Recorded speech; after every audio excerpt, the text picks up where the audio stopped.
안녕하세요. 저는 올해 30대 중반인 여자입니다.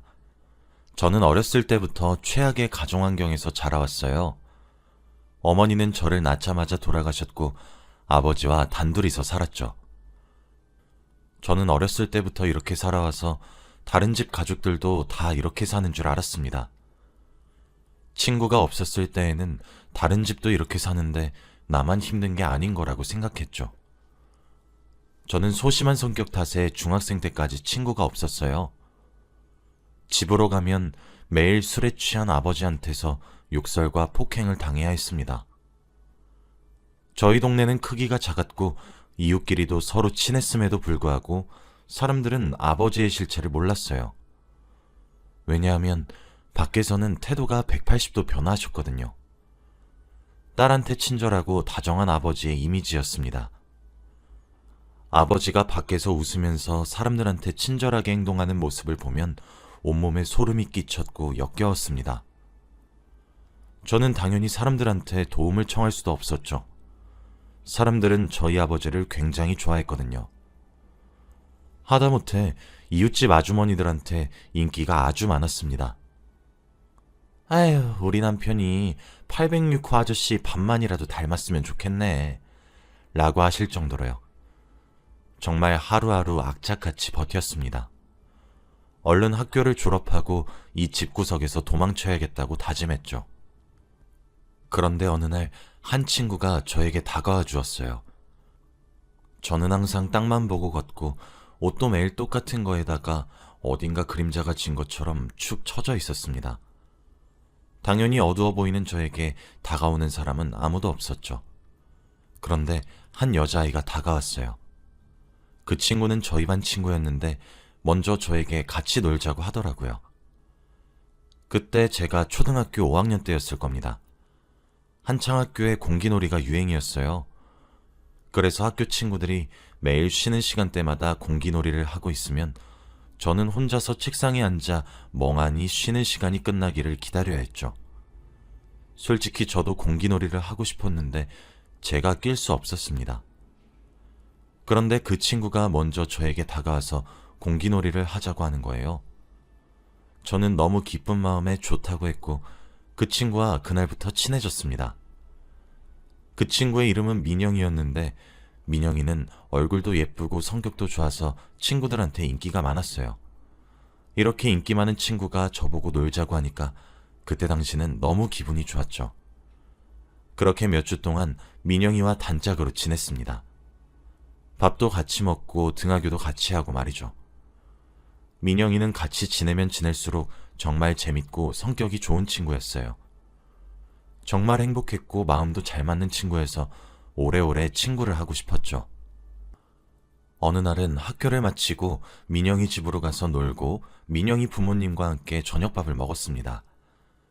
그런데 처음 느껴보는 포근하고 밝은 분위기에 저도 모르게 밥을 먹으면서 눈물이 흘렀습니다. 제가 갑자기 울어버리니까 민영이 부모님이 당황하시더라고요. 어머, 혜진아, 미안해. 혹시 밥이 입에 맞지 않니? 아니요, 아니에요. 너무 맛있어서 그래요. 저는 지금이라도 당장 집에서 나와 민영이 집에서 살고 싶었습니다. 그 자리에서 밥을 2공기나 먹고 집으로 돌아갔죠. 역시나 제가 집에 늦게 들어가서 그런지 아버지께서 화가 잔뜩 나셨더라고요. 그리고 그날따라 회사 일도 잘 안 됐는지 화가 더 많이 나신 것 같았습니다. 아버지는 직장을 다니시지 않고 매일 아침마다 일자리 센터로 가셔서 공사장에서 일용직을 하세요. 그런데 그날 하필 일이 구해지지 않아 출근을 못 하셨죠. 엎친 데 덮친 격으로 화가 나신 아버지는 역시나 저한테 화풀이를 하기 시작하셨습니다. 저는 아버지가 방에서 청테이프를 가지러 가셨을 때가 세상에서 가장 무서워요. 몇십 년이 지난 아직까지도 청테이프는 쳐다도 보지 못합니다. 아무튼 그날도 그렇게 끝이 났어요. 저에게는 그런 날이 일상이었기 때문에 많이 슬프진 않았습니다. 다음날 학교를 가서 여느 때와 다름없이 학교에서 노는데 민영이가 저한테 그러더라고요. 어제는 자기 집에서 놀았으니 오늘은 저희 집에서 놀자고 말이에요. 사실 저와 아버지 빼고 다른 사람을 한 번도 집에 들인 적이 없습니다. 저희 집은 민영이 집과 다르게 어둡고 삭막해서 민영이가 혹시라도 싫어하면 어떡할까 고민됐어요. 제가 이렇게 고민하고 있으니 민영이가 제발 가자고 매달리더군요. 학교를 마치고 집에 가면 아버지가 계시지 않으니 아버지와 마주칠 일도 없었고, 아버지가 퇴근하기 전에 민영이를 보내면 되겠다는 생각으로 그러자고 했어요. 저도 친구를 저희 집에 불러서 같이 놀면 민영이와 더 친해질 수 있다는 생각에 승낙했던 것 같습니다. 학교를 마치고 민영이와 함께 저희 집으로 갔어요. 당연히 아버지는 출근을 하시고 집에 안 계실 줄 알았습니다. 그런데 현관문을 열었더니 신발장에 아버지 신발이 놓여 있었어요. 저는 너무 놀라서 집으로 들어오려는 민영이를 밀어내려고 했습니다. 그런데 현관문을 연 소리를 들은 아버지가 방에서 나오셨고 민영이와 저를 보았어요. 아버지의 표정은 갑자기 나빠졌습니다. 저는 그때 직감했어요. 무언가 잘못되었다고요. 저는 민영이한테 다음에 놀러 오라고, 미안하다고, 내일 학교에서 보자고 하면서 냅다 밀어버렸고 현관문을 닫아버렸어요. 민영이는 영문도 모른 채 쫓겨났습니다. 집에는 저와 아버지 단둘이 있었죠. 그런데 아버지가 저한테 혜진아, 집에 친구를 데리고 오면 아빠 허락을 받아야지. 내가 너 그렇게 가르쳤니? 라고 하셨습니다. 그러고 역시나 매일 당하는 일을 당했죠. 그날도 어김없이 청테이프를 제 입에 붙였습니다. 저는 다음날 학교로 갔어요. 그런데 민영이가 어제와 달랐습니다. 저를 피하는 느낌이 들었거든요. 제가 공기놀이를 하자고 해도 바쁘다고 저를 피했고 제 근처에는 오지도 않았습니다. 저는 이유를 알 수 없었어요. 어제까지만 해도 친했던 민영이가 갑자기 왜 저를 피하는지 말이죠. 그런데 며칠 뒤 학교에 소문이 돌았습니다.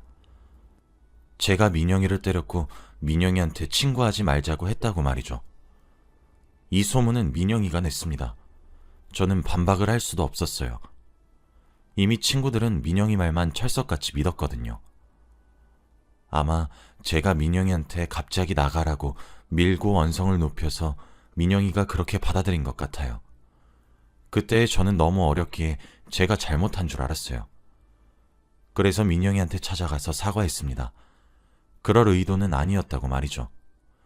그런데 민영이가 저한테 묻더군요. 그럼 그때 왜 날 집에 못 들어가게 했는데? 라고 말이죠. 저는 아무 말도 할 수 없었습니다. 차마 제 입으로 우리 아빠가 널 때릴 것 같아서 라고 할 수 없었어요. 그래서 혼자 땅바닥만 보고 있었습니다. 아무 말 하지 않는 저를 보고 민영이는 아직 반성의 기미가 보이지 않는다며 용서해주지 않겠다고 했죠. 저는 그렇게 다시 혼자가 되었습니다. 사실 생각해보면 원래 혼자였는데 잠깐 꿈을 꾼 것 같아요. 이렇게 혼자 남겨진 게 원래 저인데 말이죠. 그렇게 초등학교를 졸업하고 중학교는 일부러 먼 곳으로 갔어요. 초등학교 친구들도 없고 집이랑도 멀어서 늦게 집에 도착하게 말이죠. 거기서도 저는 여전히 혼자였고 공부만 했었기에 고등학교도 좋은 곳으로 갈 수 있었어요. 고등학교는 다른 지역으로 가고 싶었지만 아버지가 절대 안 된다고 하셔서 어쩔 수 없이 저희 동네에 있는 고등학교로 진학했습니다. 제가 고등학생이 되니까 돈을 벌 수 있게 되었어요. 언젠간 이곳에서 벗어날 것을 대비해서 악착같이 아르바이트를 했습니다. 주말에도 하고 평일에도 하고 말이죠. 그렇게 아버지 몰래 통장에 점점 돈이 쌓이고 있었습니다. 아버지도 밖에서 친구들과 놀러 다니신다고 정신이 없었거든요.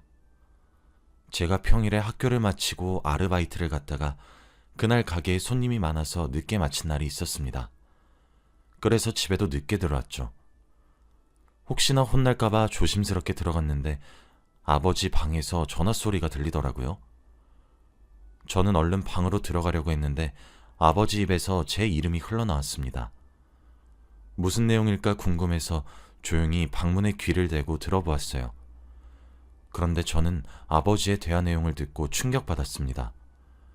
바로 아버지가 저를 돈 많은 할아버지한테 돈을 받고 결혼시키려는 사실을 알게 되었거든요. 그때 저는 고2였고 고등학교 졸업을 하자마자 그 할아버지한테 보낼 거래요. 그리고 그 큰 돈은 자기가 가지고요.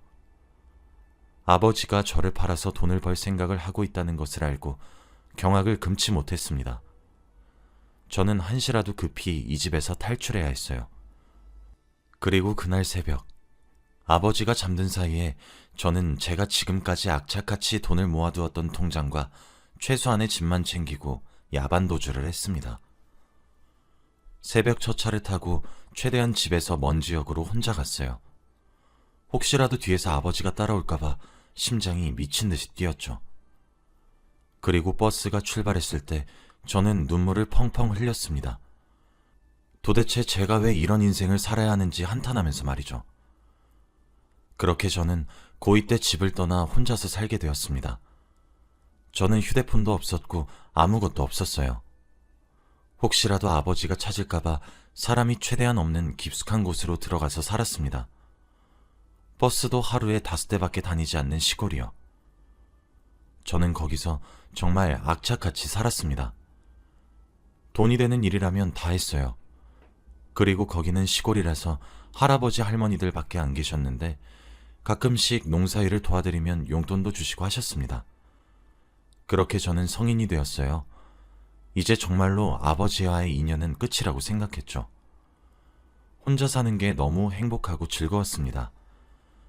비록 고등학교 졸업장은 얻지 못했지만 너무 행복했습니다. 그리고 저는 거기서 일자리를 구했어요. 버스를 타고 시내로 나가서 직장을 구했죠. 유명하고 좋은 회사는 아니었지만 중졸이었던 저를 받아준 것만으로 너무 감사했어요. 그리고 거기서 열심히 일을 하고 돈도 벌고 그랬습니다. 동네 어르신들이 다들 저한테 기특하다고 말해주셨어요. 그리고 저를 정말 손녀처럼 대해주셔서 저도 너무 행복했고요. 솔직히 그 동네가 정이 너무 많아서 반찬거리들을 다 저한테 주세요. 자기 자식들은 부모 보러 오지도 않는다며 자기 자식들보다 제가 더 낫다고 하면서요. 그래서 밥 걱정도 없었죠. 제가 거기서 막내였고 어른들의 사랑을 많이 받았습니다. 그리고 그곳에서 생애 첫 남자를 만나게 되었죠. 다들 저보고 자식이 조금만 어렸으면 저를 며느리 삼았을 거라고 입이 닳도록 말씀하셨어요. 그런데 그 동네는 워낙 어르신들이 많아서 제 또래 사람들을 볼 수가 없었죠. 근데 어느 날 이장님의 아들분을 보는데 저와 나이 또래가 비슷해 보이더라고요. 무엇보다 너무 잘생겼습니다. 솔직히 저는 회사 사람들이랑 마을 어르신들밖에 볼 사람이 없으니까 그런 미남을 보고 얼굴이 새빨개졌어요. 그리고 마을 사람들도 저의 모습을 보고 눈치를 챘죠. 이장님과 저도 친한 사이였기 때문에 저한테 둘이 친해져 보라고 하시더라고요. 그분은 원래 이 동네에 살지 않고 시내에서 사는데 휴가철이라서 잠시 본가에 놀러 왔다고 했습니다. 제가 여기서 혼자 산다고 하니까 많이 놀라긴 하더라고요. 그리고 어디서 일을 하냐고 물어보니 신기하게도 제가 다니는 회사 바로 앞 건물인 겁니다. 그렇게 저와 그 사람은 급속도로 친해졌고 그분의 휴가철 기간 동안 저희는 매일 만나서 놀았죠. 같이 동네 슈퍼에 가서 아이스크림도 먹고 동네에 하나밖에 없는 맥주집에 가서 맥주도 먹으면서 말이죠. 처음 본 사이임에도 불구하고 대화도 잘 통했습니다. 그렇게 일주일간 놀았죠. 이제 그분의 휴가가 끝나서 집으로 돌아가야 하는 날이 왔습니다. 저는 배웅을 해주기 위해서 이장님 집 앞으로 아침 일찍 갔어요. 그런데 그분이 저한테 종이 한 장을 주시더라고요. 바로 자신의 전화번호였습니다. 그러면서 꼭 연락하라고 또 보고 싶다고 했죠. 이장님도 자신의 아들이 이렇게 행동하는 건 처음 본다며 저와 그분의 사이를 축하해 주었습니다. 저는 집으로 재빠르게 돌아가 연락을 해서 약속을 잡았어요. 그리고 제 회사 앞에서 일을 하고 계시니 점심시간 때마다 점심밥도 같이 먹었죠. 저희의 사이는 점점 발전했습니다. 그렇게 연인 사이가 되었죠. 처음 연애를 해봐서 되게 행복했어요. 남자친구도 여자를 만나본 게 처음이라고 했죠. 저희는 안정적인 직장도 있었고 그때는 만난 지 좀 되었을 때라 결혼을 해야 할 나이가 되었습니다. 저희 둘 다 20대 후반이었거든요. 이장님께서 계속 언제 결혼할 거냐고 독촉하셨고 저보고 며느리라고 부른 지 꽤 오래됐습니다. 저도 당연히 남자친구와 결혼하고 싶었지만 딱 하나 걸리는 게 있었어요. 바로 아버지입니다. 몇십 년 동안 연락이 없다가 결혼을 하게 되면 당연히 만나야 하는데 저는 아버지를 소개시켜드리고 싶지 않았거든요. 그리고 무엇보다 아무도 제 과거에 대해서 모릅니다. 제 과거 이야기를 듣고 남자친구가 떠날 것 같아서 무서웠죠. 그래서 혼자 고민을 하고 있었어요. 어떻게 해야 할지 말이죠. 그런데 그때 저희 집으로 우편물이 날아왔습니다. 원래 우편물이 잘 안 오는데 무슨 일인가 싶어서 열어봤어요. 그런데 전 내용을 보자마자 심장이 내려앉는 기분이 들었습니다. 바로 아버지에 관한 내용이었거든요. 아버지가 국민기초생활보장을 신청하셨는데 부양 의무자가 제 이름으로 되어 있었습니다. 저는 갑자기 과거의 기억이 머릿속에서 스쳐 지나갔어요. 너무 무섭고 두려웠습니다. 지금이라도 당장 아버지가 저를 찾아올 것만 같았거든요. 그리고 그날 저녁 몇십 년 만에 아버지한테서 전화가 왔습니다. 모르는 번호로 왔길래 아무 생각 없이 받았어요. 그런데 목소리를 듣고 정말 아무 말도 할 수 없었습니다. 혜진아, 아빠다. 내가 너 어디 있는지 모를 것 같니? 부양 의무자 너로 된 거 받았지? 그러니까 너 부양비 아빠한테 보내야 돼. 조만간 얼굴 한번 보자. 아빠, 우리 딸 어떻게 컸는지 너무 궁금하네. 아버지는 자기 할 말만 하고 전화를 끊었어요. 저는 집에서 혼자 몸을 벌벌 떨고 있었고 눈물이 났습니다. 지금이라도 당장 방문을 열고 청테이프를 가지고 아버지가 들어올 것만 같았거든요. 그런데 그때 누군가 현관문을 쾅쾅 두드렸습니다. 너무 무서워서 혼자 구석에서 몸을 웅크리고 얼른 가길 바랬어요. 그런데 밖에서 들리는 목소리는 남자친구였습니다. 혜진아! 혜진아! 안에 있어? 저는 남자친구라는 소리에 현관문을 열어주었죠. 알고 보니 제가 몇 시간 동안 연락이 되지 않아서 걱정되는 마음에 시내에서 여기까지 택시를 타고 왔다고 합니다. 그런데 제 몰골을 보고 남자친구가 굉장히 놀라더라고요. 도대체 무슨 일이길래 이렇게 몸을 떠냐고 말이죠. 저는 제 이야기를 단 한 번도 누군가에게 해본 적이 없습니다. 제가 말을 하면 그 사람이 떠나갈 게 너무 겁났죠. 그런데 남자친구라면 저의 이야기를 다 해도 괜찮을 것 같다는 생각이 그때 들었습니다. 그리고 결혼할 사이라면 어차피 알아야 할 이야기니까요.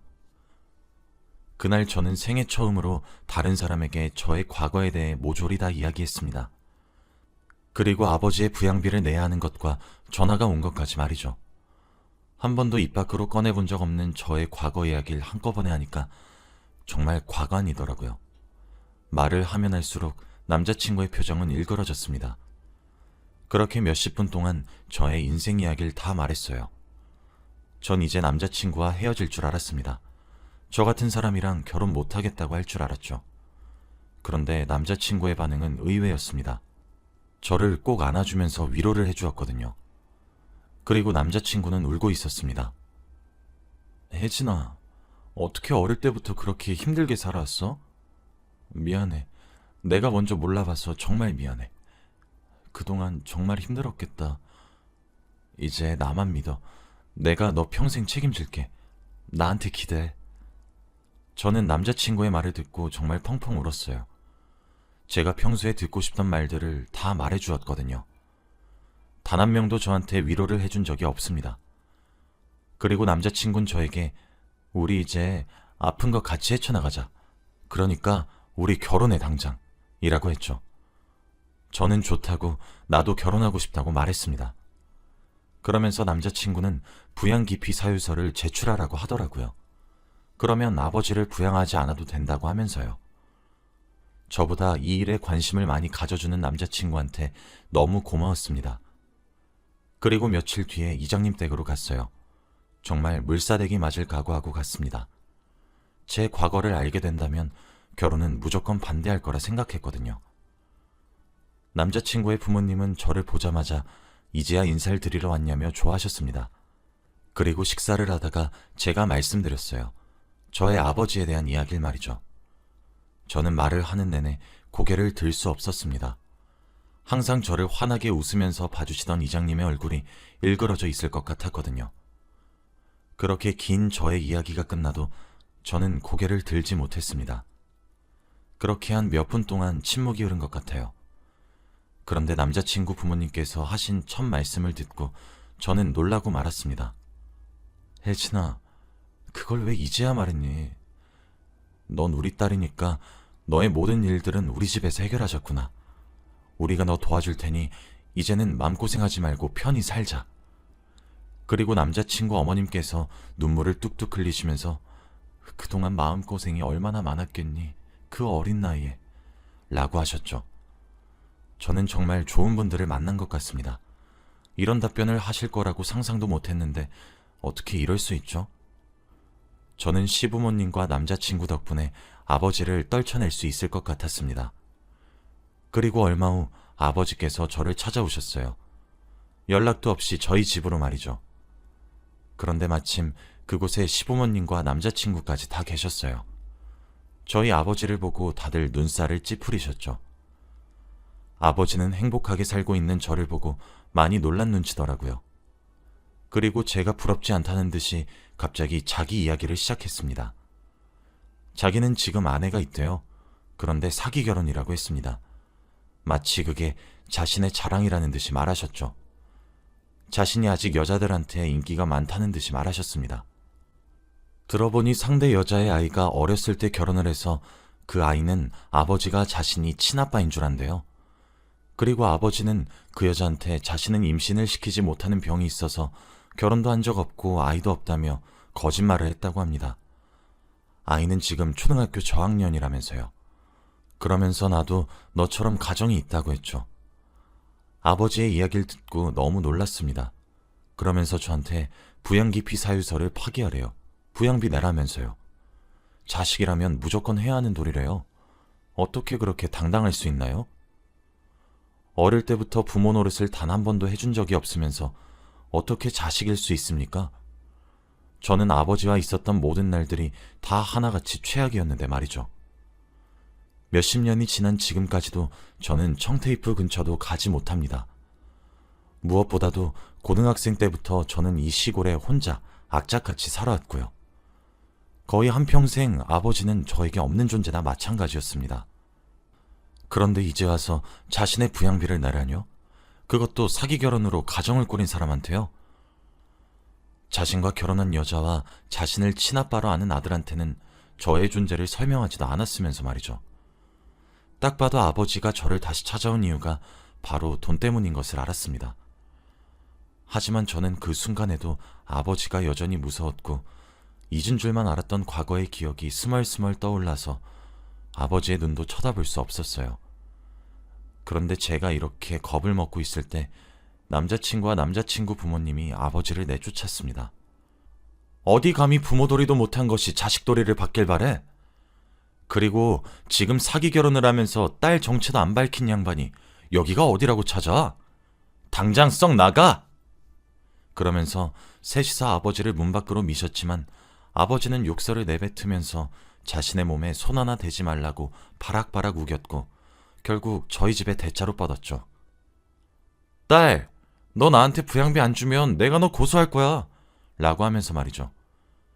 계속 내쫓으려고 하자 결국 마지막 방법으로 남자친구는 경찰을 불렀고 다 같이 파출소로 가게 되었죠. 아버지는 경찰한테 끌려가는 내내 소리를 지르셨습니다. 내가 저 계집애 아버지 되는 사람이야. 내가 누군지 알고 내 몸에 손을 대는 거야. 그리고 파출소에 저희 넷이서 조사를 받게 되었죠. 조사를 받던 도중 갑자기 한 여인과 남자아이가 파출소로 들어왔습니다. 거의 울먹거리는 표정을 하고 말이죠. 파출소 문을 열고 두리번거리더니 아버지한테로 달려가더군요. 그러면서 어디 다친 데는 없냐고 누가 그랬냐고 아버지한테 쩔쩔 매달렸습니다. 딱 봐도 알 수 있었죠. 바로 사기 결혼을 한 여자와 그 여자의 아들이었습니다. 아버지는 그 여자를 보고 빨리 안 오고 뭐 했어? 내가 여기서 얼마나 고생했는지 알아? 라고 하며 손이 올라갔고 그 여자는 아버지 보고 죄송해요. 너무 시골이라 라고 했죠. 남자친구와 저 그리고 남자친구 부모님은 딱 보고 어떤 가정 환경인지 눈치챌 수 있었습니다. 저는 그 여자가 너무 불쌍했고 아버지에 대해 아무것도 모르는 게 안타까워서 솔직하게 모든 것을 다 말하기로 결심했습니다. 무엇보다 어린 아들이 너무 가여웠거든요. 그 여자에게 무슨 일이 있었고 왜 경찰서로 왔는지 다 말했고, 그리고 마지막으로 아버지의 사기 결혼에 대해서도 다 말했습니다. 그 여자는 다리에 힘이 풀린 채로 쓰러지고 말았죠. 아버지는 저보고 미쳤냐고 달려드셨지만 경찰이 막았습니다. 저는 그리고 그 자리에서 바로 아버지를 고소했어요. 어릴 때의 가정폭력과 이런저런 다양한 죄목들을 다 합해서 말이죠. 결국 아버지의 손에는 수갑이 채워졌고 더 큰 경찰서로 이동하셨습니다. 끝까지 저에게 너희 계집애, 내가 지옥 끝까지 찾아갈 거니까 각오해 라고 하셨어요. 모든 상황이 종료되고 해가 다 진 밤에 저와 남자친구, 그리고 남자친구 부모님은 집으로 돌아갔습니다. 그러면서 당분간은 아버지 고소건으로 자주 경찰서에 들락날락거려야 하니 같이 지내주신다고 했죠. 저는 그분들에게 너무 감사했습니다. 저의 친아버지조차도 저를 버렸는데 생판 남이신 분들이 자신의 일처럼 도와주신다는 게 감동이었어요. 그리고 무엇보다 아마 이 세 분이 없었다면 저는 아직도 아버지한테 붙잡혔을 겁니다. 고소는 꿈도 못 꿀 일이었죠. 그렇게 저는 세 분의 보살핌을 받으며 점점 더 굳세져 갔습니다. 이제는 아버지의 눈도 잘 마주칠 수 있고 따박따박 말대꾸도 다 할 수 있죠. 몇 주가 지나고 아버지의 재판이 다 끝난 뒤 아버지는 구치소로 들어갔습니다. 저에게 끝까지 화를 내시더라고요.